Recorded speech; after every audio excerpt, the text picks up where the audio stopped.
எப்போவுமே கேட்குறது மசிமா பிரியாணி எப்படி செய்கிறீங்க காட்டுங்கன்னு சொல்லுவீங்க. ஸோ உங்களுக்காக தான் இது. நான் சரி ரொம்ப ப்ரொஃபஷ்னலாக இருக்காது, பட் எனக்கு தெரிஞ்ச அளவுக்கு செய்கிறது டேஸ்ட்டாக இருக்கும். ரெண்டாவது நம்ம என்ன தான் கடையில் இருந்து வாங்கினாலும் நம்ம கையால் நம்ம பிள்ளைங்களுக்கு செஞ்சு கொடுக்கும்பொழுது அவங்க சாப்பிட்டுட்டு நல்லா இருக்குன்னு சொல்லுவாங்க இல்லையா, அந்த ஒரு சந்தோஷம் அது எவ்வளோ காசு கொடுத்தாலும் அது நம்மளால் வாங்க முடியாது. ஸோ இன்றைக்கி நான் செய்கிறத காட்டுறேன் உங்களுக்கு. இது இஞ்சி எல்லாருக்கும் தெரியும், இது இஞ்சி, இது பூண்டு, இது பிரியாணி இலை, இது ஏலக்காய், கிராம்பு. இந்த நாளையும் நான் மிக்சியில் போட்டு அரைச்சிடுவேன், அரைச்சி பேஸ்ட் ஆக்கிப்பேன். ஏன்னா நான் பட்டை போட மாட்டேன், ஏன்னா இது மட்டன் இல்லைல்ல சிக்கன்றதால பட்டை போட மாட்டேன். தென் ஒரு 3 பச்சை மிளகா கீறி வச்சுருக்கேன். இது வந்து கொத்தமல்லி புதினா, இது மொத்தமாக இது பண்ணி வச்சுருக்கேன். தென் இது வந்து தக்காளி. இது வந்து என் சின்ன மகன் வந்து கேனடாவிலேருந்து எனக்கு வாங்கிட்டு வந்தான். மம்மிக்கு கண் வந்து எரியக்கூடாது வெங்காயம் வெட்டி அப்படின்ட்டு. ஸோ இது ஆல்ரெடி நம்ம ஊர்லேயே வந்துருந்துருக்கு, நைசோடைசரா ஏதோ சம்திங் வந்தது. பட் இருந்தாலும் அவர் வாங்கி கொடுக்கும்போது அது ஒரு சந்தோஷம் தானே. என்ன இன்னொரு வேலை இருக்குது, இந்த மாதிரி சின்னதாக கட் பண்ணிவிட்டு இதில் வச்சு ப்ரெஸ் பண்ணணும், அவ்வளோதான். ப்ரெஸ் பண்ணோம்னா இந்த மாதிரி குட்டி குட்டியாக க்யூப்ஸாக வெங்காயமெல்லாம் கட் ஆகிடும். ஸோ நமக்கு ஒரு ஈஸியாக இருக்கும் சாலட்லாம் பண்ணுறதுக்கு. ரெண்டாவது நம்ம குழந்தை வாங்கி கொடுத்து அதில் ஒன்று சமைக்கும் பொழுது அது ஒரு யூஸ் தானே. நம்ம அம்மா கண்ணிலேருந்து கண்ணீர் வரக்கூடாதுன்னு அவருக்கு தெரியுது, அவர் தனியாக அங்கே உட்காந்து சமைக்கும் போது தான் அவருக்கு தெரியுது என்ன பண்ணுறது. ஸோ அதனால் இந்த ஐட்டம்லாம் ப்ரிப்பேர் பண்ணி வச்சுருக்கேன். வாங்க பிரியாணி செய்கிறது எப்படின்னு சொல்கிறேன். வந்தீங்கன்னா சிக்கன் வந்து தயிரும் மஞ்சளும் போட்டு பெரட்டி வச்சுருக்கேன், ஓகேங்களா. மற்றது ப்ரிப்பரேஷன் பண்ணும்போது பார்க்கலாம். இது என்னோடய ஃபேவரட் பிரியாணி பாத்திரம். இது வந்து ஹோம் நீட்ஸில் வாங்கினேன், ஹோம் சென்டர்லேயும் கிடைக்கும். இது எல்லா இடத்துலையும் கிடைக்கும். நீங்கள் ஆன்லைனில் கூட இந்த பாத்திரத்தை பார்த்துட்டு இதை அப்படியே நீங்கள் வந்து ஸ்க்ரீன்ஷாட் எடுத்து போட்டிங்கன்னா ஆன்லைனில் எங்கே அவைலபிள் இருக்குதுன்னு இருக்கும். அப்புறம் நான் வந்துட்டு கார்டியா கிரவுண்ட்நட் ஆயில் தான் யூஸ் பண்ணுவேன். ஏன்னா இது அட்வர்டைஸ்மெண்ட்டுக்கு சொல்லலை, இது நான் எப்போவுமே யூஸ் பண்ணுவேன். செக் ஆயில் கிடைக்கலன்னா, சப்போஸ் வாங்க முடியலன்னா நான் இது தான் வாங்குவேன். ஸோ பிரியாணிக்கு எண்ணெய் ஊற்றியாச்சு ஆல்ரெடி. அது என்ன சொல்ல, அது சூடாயிடுச்சு, ஹீட் ஆகிடுச்சு, தெரியுதா, உள்ள அந்த பபிள்ஸ் மாதிரிலாம் வருதா, வந்தாச்சு. இப்போ நம்ம வெங்காயம்லாம் போட வேண்டியது தான். நீங்கள் கேட்கலாம் மெர்சிமா இதில் கிராம்பு ஏலக்காய்லாம் போடுவீங்களான்ட்டு. இல்லை, போட மாட்டேன். ஏன்னா நான் அதை இஞ்சி பூண்டு கூட அரைச்சிடுவேன். ஏன்னா குழந்தைங்களுக்கு அது என்ன சொல்ல, வாயில் போயிட்டு ஒரு மாதிரி கசப்பு தன்மை வந்துடக்கூடாது. ஸோ அதை வெறும் இந்த பே லீவ்ஸ் மட்டும்தான் நான் போடுவேன். வெங்காயம் நான் சின்னதாக இது பண்ணுறேன், ஏன்னா அவங்களுக்கு கம்ஃபர்டபுளாக சாப்பிட்ணும் ஏன்ட்டு. ஏன்னா அவங்கெல்லாம் தூங்கிட்டு இருக்காங்க. ஏன்னா பெரியவர் நைட் டியூட்டி முடிச்சுட்டு காலையில் தான் வந்தார். பாப்பா வந்து அவளுக்கு வந்து என்ரோல் பண்ணுற எக்ஸாம் இருக்குது. ஸோ அதனால் பார் கவுன்சில் எக்ஸாமுக்காக அவங்க நைட்லாம் ப்ரிப்பேர் பண்ணிவிட்டு என்கிட்ட சொல்லிட்டாங்க, மம்மி நான் நல்லா தூங்கி எழுந்துட்டு வரேன் அப்படின்னு. சரியா, அவங்க தூங்குறாங்க, இருக்கட்டுமே. என்ன இருந்தாலும் குழந்தைகள் இப்போ நம்ம கூட இருக்கும் பொழுது தானே என்ன சொல்கிறது, நிம்மதியாக ரிலாக்ஸாக அவங்க அப்படி இருக்கிறது. நாளைக்கு அவங்களுடைய வேலை இல்லை வேறு விஷயங்களுக்குள்ளே போனால் அப்புறம் அவங்களுக்குன்னு ஒரு தனிப்பட்ட உலகம் இருக்கும். அவங்களால நான் அதுக்கப்புறம் நம்மக்கிட்ட வந்து இவ்வளோ ஃப்ரீயாக உட்காந்து அவங்களால எல்லாம் செய்ய முடியாது, ஏன்னா அவங்களோட பிஸி லைஃப்பில். ஸோ குழந்தைங்களுக்கு சமைக்கும் பொழுது அது ஒரு தனி சந்தோஷம் தான். அது எவ்வளவு வயசானாலும் சரி, குழந்தைங்களுக்கு அது எப்போவும் நமக்கு குழந்தைகள் தான். ஸோ நான் வந்து இதில் வெறும் பிரியாணியில் தான் போடுவேன். இது கொஞ்சம் ப்ரௌனிஷ் கலர் ஆகட்டும், அது வரைக்கும் வெயிட் பண்ணுங்கள். இவங்க இப்போ ப்ரௌனிஷ் கலரில் ஆகிட்டாங்க. இதில் வந்து நம்ம அரைச்சி வச்ச இஞ்சி பூண்டு கிராம்பு ஏலக்காய் அந்த பேஸ்ட்டு போட்டுருங்க. தக்காளிக்கு முன்னாடியே இதை போட்டுருங்க, ஏன்னா அப்போ அது கொஞ்சம் அந்த பச்சை வாசனை போகிற வரைக்கும் அது நல்லா இருக்கும், ஓகேங்களா. ஸோ போட்டு நல்லா ஒரு இலக்கி விட்டுருங்க. அது என்ன இலக்கிக்கு என்ன சொல்லுவீங்க, கிளறி விட்டுருங்க, ஓகேங்களா.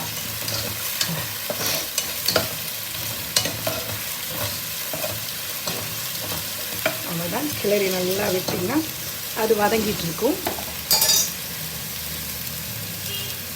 இப்போவே வந்து இதை கழுவி தண்ணி இதில் ஊற்ற வேண்டாம். ஸோ அதை அப்படியே விட்டுருங்க, அது கொஞ்சம் நேரம் வதங்குற சமயத்தில் போடும். ஓரளவு இதாகிடுச்சு இல்லையா, இந்த சமயத்தில் வெட்டி வச்சுருக்க தக்காளியை போட்டுடலாம், சரிங்களா.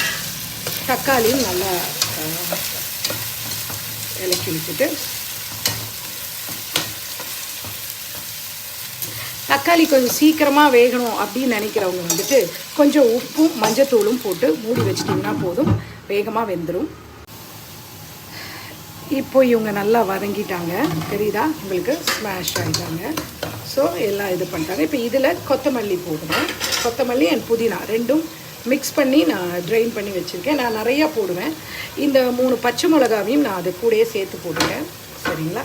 நான் கொத்தமல்லி புதினா ரொம்ப நல்லது குழந்தைங்களுக்கு. ஏன்னா தனியாக கொடுத்தாங்கன்னா அவங்களாம் சாப்பிட மாட்டாங்க, சேலட்டில் கொடுத்தாலும் அவங்க சாப்பிட மாட்டாங்க. ஸோ எதுவுமே பண்ண முடியாது. நீங்கள் இதெல்லாம் யோசிப்பீங்க அப்படியே இருக்குமா மசிமா அப்படின்னா இல்லை, அது நல்லா வேகும் பொழுது இது சுத்தமாக இது சாதத்தோடு மிக்ஸ் ஆகி போயிடும், தெரியவே தெரியாது. மிளகாவோ மிளகா மட்டும் இருக்கும், மற்றபடி எதுவுமே இருக்காது.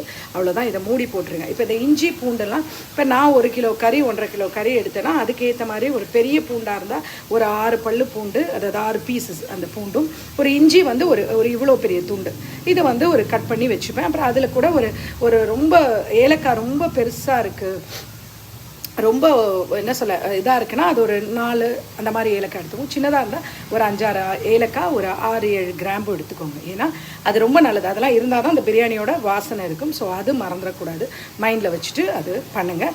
இப்போ அடுப்பை நான் சிம்மில் வச்சுருக்கேன். ஸோ அது நல்லா வதங்கட்டும். பார்த்திங்களா, வதங்கி அப்படி நல்லா வதங்கட்டும். அதுக்கப்புறமா நம்ம மற்ற காரியங்கள் எல்லாம் பண்ணலாம்.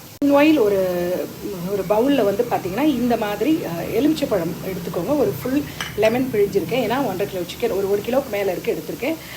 அது வந்து அந்த சீடு இல்லாமல் எடுங்க. ஒரு சின்ன அந்த ஒரு விதை இருந்தாலும் அது சாப்பிடும்பொழுது கசப்பாயிடும். அண்ட் ஒரு பவுல் கர்டு எடுத்திருக்கேன். அதை அந்த பிரியாணியில் ஊற்றணும் ஃபஸ்ட்டு. ஓகேங்களா, அதுக்காக எடுத்து வச்சுருக்கேன். ஸோ இது ரெண்டும் நீங்கள் எடுத்து வச்சுக்கோங்க. ஸோ இவர் நல்லா வதங்கிட்டார். தெரியுதா அந்த எண்ணெய் ஐயோ என்ன இப்படி எண்ணெய் தெரியுதே நினைக்காதீங்க. அந்த ரைஸ் போடும்போது எண்ணெய் அவ்வளோ இருக்காது. ஆக்சுவலி நிறையா எண்ணெய் ஊற்றுவாங்க, நான் இவ்வளோ தான் ஊற்றுவேன். ஓகேங்களா, இது எல்லாமே இருக்கா. இதில் இப்போது இந்த தண்ணி நம்ம கலக்கினதை ஊற்றி விட்டுறலாம். ஏன்னா அந்த இஞ்சி பூண்டு கழுவுனது. அப்புறம் இந்த கேர்டு ஊற்றுறேன் நான். ஓகேங்களா, கேர்டு ஊற்றுறேன். ஆல்ரெடி நான் சிக்கனும் கேர்டு போட்டு பரட்டி வச்சுருக்கேன். ஸோ அதனால் இது கேர்டு ஊற்றிட்டு இதையும் இலக்கி விட்டுலாம். இதில் நான் உப்பும் மஞ்சத்தூளும் நான் போட்டுட்டேன். நீங்களும் உப்பும் மஞ்சத்தூளும் போட்டுக்கோங்க. பார்த்தீங்களா, போட்டாச்சா, நல்லா வாசனை சூப்பராக வருது. புரியுதுங்களா, அவ்வளோதான். போட்டுட்டு இது பார்த்துக்கோங்க. இதில் நான் வந்து பிரியாணி மசாலா, நான் அதுக்கு முன்னாடி மிளகாத்தூள் எதுவுமே போடலை, மல்லித்தூள் எதுவுமே போடலை, வெறும் பச்சை மிளகா மட்டும்தான் போட்டிருக்கேன். ஸோ இது பிரியாணி மசாலா நான் வந்து எப்போவுமே இது தான் வாங்குவேன். ஸோ அதனால் அந்த காரத்துக்கு ஏற்ற மாதிரி போட்டுக்கோங்க. நம்ம வீட்டில் கொஞ்சம் காரம் எல்லோரும் அதிகமாக சாப்பிடுவாங்க. ஸோ அதனால் நான் போட்டுக்கிட்டேன். ஏன்னா எனக்கு அது எல்லாம் போட்டு செய்ய தெரியாது. எனக்கு தெரியாத விஷயத்தை ரிஸ்க் எடுக்கக்கூடாது, தெரிஞ்சதை தான் எனக்கு ரிஸ்க் எடுக்க முடியும். ஸோ அதனால் நான் எல்லாம் போட்டு இலக்கிட்டேன். இப்போ இதில் கொஞ்சம் ஒரு 2 மினிட்ஸ் கழித்து, ஒரு 1 மினிட் வெயிட் பண்ணிவிட்டு இதில் நீங்கள் வந்து சிக்கனை போட்டுருங்க. இதை மூடி வச்சிடலாம். இப்போ நம்ம சிக்கனை போட்டுடலாம்.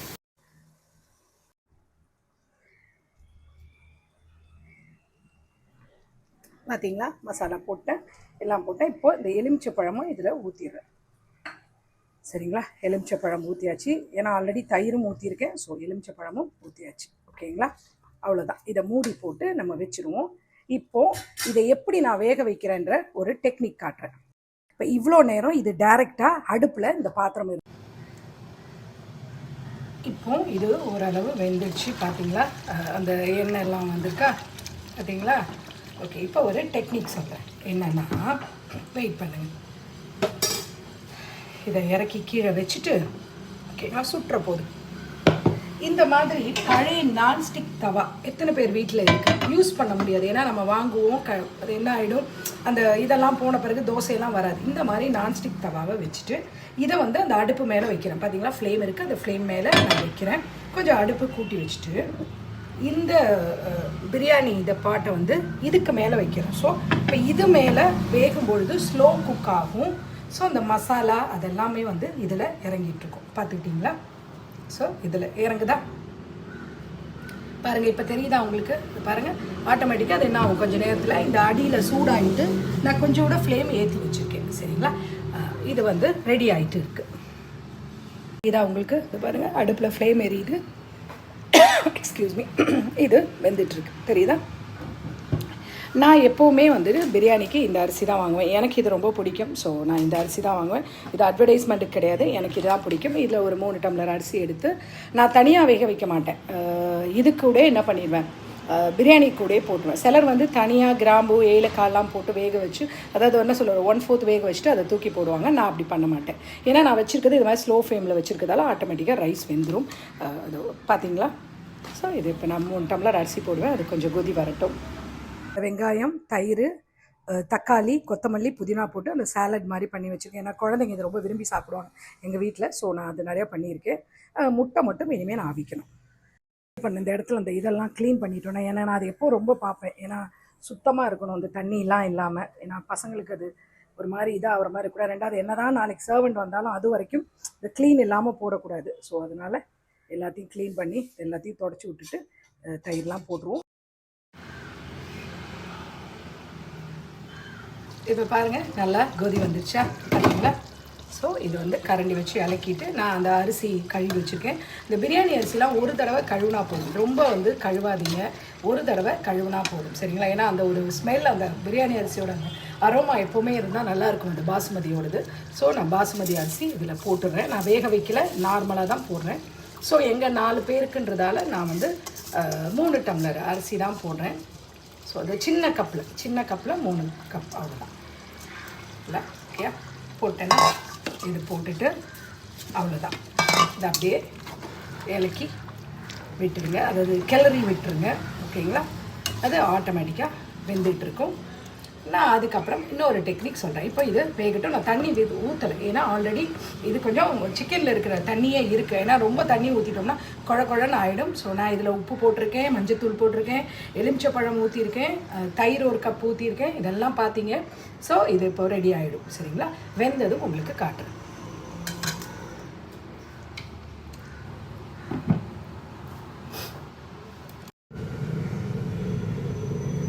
இப்போ பார்த்தீங்களா பிரியாணி வெந்துடுச்சு சரிதா? அது கிளறும்பொழுது கண்ணாபின்னான்னு கிளறக்கூடாது, அடியிலிருந்து கிளறணும், இல்லைன்னா வந்துட்டு இதாகிடும். பார்த்தீங்களா ரெடி ஆகிடுச்சு பார்த்தீங்களா? இப்போ நம்ம என்ன பண்ணணும்னா இதை அப்படியே வந்து கிளறி விட்டுட்டு நல்லா கிளறி விட்டு இந்த மாதிரி பண்ணிக்கோங்க. ஏன்னா வெந்துடுச்சு எனக்கு தெரியும். ஸோ வெந்துடுச்சு. லைட்டாக நான் அடியில் வந்து ஒரு ப்ரௌனிஷ் ரைஸ் இந்த மாதிரி வைப்பேன். ஏன்னா என் பையனுக்கு வந்து லைட்டாக அந்த மாதிரி ப்ரௌனிஷ் கலர் பிடிச்சா அவனுக்கு ரொம்ப பிடிக்கும். ஸோ அதனால் அவரோட ஹாப்பினஸ்க்காக அவர் லைட்டாக நான் அப்படி வச்சுருப்பேன். அவ்வளோதான், ரெடி ஆகிடுச்சு பிரியாணி. சாதம் வெந்துருச்சு உங்களுக்கே தெரியுது. ஆனாலும் கொஞ்சம் நமக்கு என்ன கடை பிரியாணி மாதிரி இல்லைன்னு ஒரு ஃபீல் இருக்குல்ல. ஸோ இதுக்கு ஒரு டெக்னிக் தான் நான் உங்களுக்கு அன்றைக்கி சொல்லி கொடுத்தேன் இல்லையா? கொஞ்சம் தண்ணியாக இருந்ததுன்னா இந்த மாதிரி ஒரு ஒயிட் கிளாத் எடுத்துக்கோங்க. ஒயிட் கிளாத் எடுத்து இது மேலே எப்படி போட்டுக்கோங்க, அவ்வளோதான் சரிங்களா? போட்டுட்டு இந்த லிட்டை இதில் நான் மூடிட்டேன் சரியா? ப்ராப்பராக மூடிட்டு இதை ஃபுல்லாக கவர் பண்ணிடுங்க. ஸோ அவ்வளோதான், கவர் பண்ணிவிட்டு நான் என்ன பண்ணுறேன் பாருங்கள், அடுப்பை ஃபுல்லாக ஆஃப் பண்ணிவிட்டேன். முடிஞ்சிடுச்சு, அவ்வளோதான். ஓகேயா? இதை இப்படி ஃபுல்லாக கவர் பண்ணி இப்படி வச்சிடணும். அது எப்படி இந்த மாதிரி ஓகேங்களா? இப்படி கவர் பண்ணி வச்சுட்டா போதும். அதில் உள்ள தண்ணி எல்லாம் இதில் ஃபுல்லாக எடுத்துடும். ஓகேங்களா? 10 நிமிஷம் ஆயிடுச்சு. இப்போ தான் குழந்தைங்களும் எழுந்து வந்தாங்க. ஸோ பாருங்கள் எவ்வளோ தண்ணியாக இருக்குது தெரியுதா? பாருங்கள் எவ்வளோ அதில் ஈரம் பிடிச்சிருக்கு பாருங்கள். சாப்பாடு பாருங்கள் எவ்வளோ ட்ரையாக இருக்குதுன்னு பார்த்தீங்களா? அவ்வளோதாங்க பிரியாணி. ஓகேயா? இது நான் செய்கிற பிரியாணி. நீங்கள் செஞ்சு பாருங்கள், நல்லா தான் இருக்கும். ரொம்ப ப்ரொஃபஷ்னலாக எக்ஸ்பர்ட்டாக பண்ணுறவங்க தயவு செஞ்சு இந்த வீடியோ பார்த்து என்ன காரி துப்பிடாதீங்க. இது நார்மலாக நம்ம வீட்டில் செய்கிறது நல்லாவே இருக்கும். பார்த்துக்கோங்க, ட்ரையாக இருக்கும். நீங்கள் சாப்பிட்டு பாருங்கள். ஓகேங்களா? இன்றைக்கி இது எங்கள் வீட்டு சமையல்.